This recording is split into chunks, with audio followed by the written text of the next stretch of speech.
Sebelum melanjutkan, jangan lupa subscribe dulu. Terima kasih. Bab 326, Lelang Harta Karun. Jian Wushuang dan Qimei memasuki lembah Ais Nether sebagai ahli penyendiri, jadi mereka diberi kamar. Malam itu, bulan redup tertutup awan.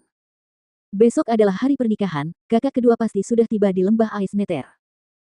Jian Wushuang dan Qimei duduk di meja, minum teh dan mengobrol. Hehe, aku jadi bersemangat sekali membayangkan hari esok, sahut Qimei sambil tertawa aneh. Lembah Ais Nether terlalu besar dan aku tidak tahu jalannya. Kalau tidak, aku bisa melihat-lihat dan mencoba mencari kakak keempat. Itu akan lebih baik. Jian Wushuang diam-diam menggelengkan kepalanya.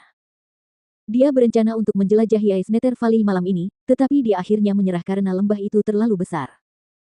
Semuanya tergantung pada hari esok. Cahaya ketegasan melintas di mata Jian Wushuang. Saat ini, tok, tok. Seseorang mengetuk pintu. Masuklah. Jian Wushuang dan Qimei menatap ke arah pintu. Pintu terbuka. Seorang murid lembah es Nether masuk dan memberitahu Jian Wushuang dan Qimei, "Tuan, ada lelang harta karun di pavilion Dongling, banyak orang akan datang untuk menawar, jadi saya datang ke sini untuk memberitahu Anda." Lelang harta karun. Jian Wushuang dan Qimei saling berpandangan. Acara ini diselenggarakan oleh Ais Nether Valley.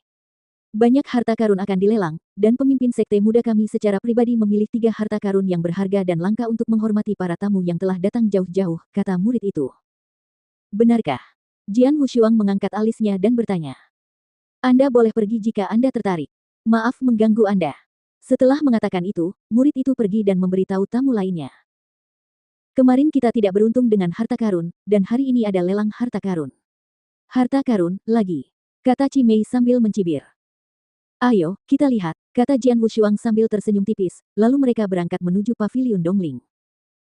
Pavilion Dongling adalah pavilion 2 lantai, yang saat ini menampung banyak prajurit yang berkumpul di dalamnya. Begitu banyak orang. Jian Wushuang dan Qimei pergi ke sudut lantai 2. Mereka melihat sekeliling, tetapi mereka tidak dapat menemukan Yang Zaixuan dan teman-temannya. Di tengah lantai pertama pavilion, pelelangan harta karun sudah berlangsung, dan banyak harta karun telah dilelang. Saat ini, sebuah buku origin sedang dilelang. Namun, Jian Wushuang dan Qimei meremehkan kualitas buku origin ini. Namun, masih banyak ahli yang tertarik untuk menawar. Jian Wushuang dan Qimei memperhatikan mereka dengan acuh tak acuh. Namun, ia harus mengakui bahwa ada banyak harta karun. Harta karun itu tidak ada apa-apanya bagi Jian Wushuang, atau bagi para ahli alam suci seperti Qimei, tetapi harta karun itu sangat berharga bagi para ahli alam Void Yin Yang. Lebih dari 1 jam kemudian, hampir 100 harta telah dilelang, dan akhirnya tiba saatnya untuk atraksi utama, 3 harta karun terakhir. Pada titik ini, Jian Wushuang dan Qimei menjadi penasaran. Mari kita lihat apa yang dipilih Tuan Ye Chen, kata Jian Wushuang sambil tersenyum. Di antara 3 harta terakhir, yang pertama adalah ramuan emas murni, yang telah ditempatkan di dalam kotak giok dan mengeluarkan bau harum.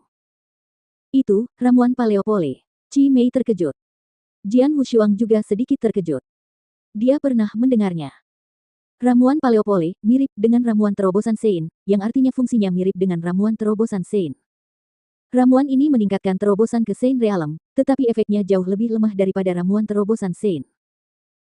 Eliksir terobosan suci akan meningkatkan peluang keberhasilan hingga 20%, tetapi eliksir Paleopole hanya akan meningkatkan peluang paling banyak 5%.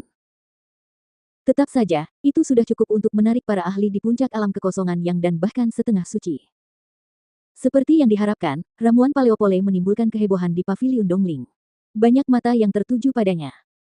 Begitu sesepuh mengumumkan dimulainya pelelangan, mereka segera mulai menawar. Meskipun efek ramuan Paleopole jauh lebih lemah daripada ramuan terobosan suci, ramuan itu tetap membantu.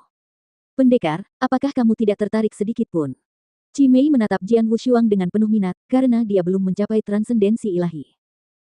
Kurang dari 5%, itu tidak berarti apa-apa bagiku. Jian Wushuang menggelengkan kepalanya. Sebenarnya, dia yakin dia bisa mencapai Sein Realm tanpa dorongan. Eliksir terobosan Sein mungkin sedikit menarik baginya, tetapi dia tidak akan tergila-gila padanya, apalagi eliksir Paleopole. Perang penawaran sengit untuk mendapatkan eliksir Paleopole berlangsung selama 15 menit. Pada akhirnya, eliksir tersebut terjual seharga 8 juta cairan spiritual kristal ungu. 8 juta cairan spiritual kristal ungu bukanlah jumlah yang kecil. Mungkin itu adalah total aset rata-rata ahli Sein Realm. Begitu barang pertama terjual, barang kedua segera muncul. Itu adalah sebuah buku panduan origin kelas 2. Buku panduan kelas 2. Kelas 2. Ya Tuhan. Seluruh paviliun Dongling menjadi heboh. Di benua Nanyang, hanya 8 sekte teratas yang memiliki buku panduan kelas 2, tetapi sekte-sekte tua yang lemah itu tidak. Paling-paling, mereka memiliki buku panduan kelas 3 yang unggul. Sekarang, buku panduan kelas 2 muncul di pelelangan. Pasti akan menimbulkan keributan. Ye Chen benar-benar memberikan kejutan besar. Chi Mei tersenyum dan berkata, sayangnya, itu tidak berguna bagiku. Jian Wushuang masih acuh tak acuh, tidak menunjukkan minat pada manual origin. Akhirnya terjual seharga 19 juta cairan spiritual kristal ungu. Akhirnya, yang terakhir muncul. Itu adalah sebuah daun. Sebuah daun. Banyak pendekar di paviliun tercengang melihat daun yang ada di stan pameran. Bahkan Jian Wushuang merasa aneh saat melihatnya.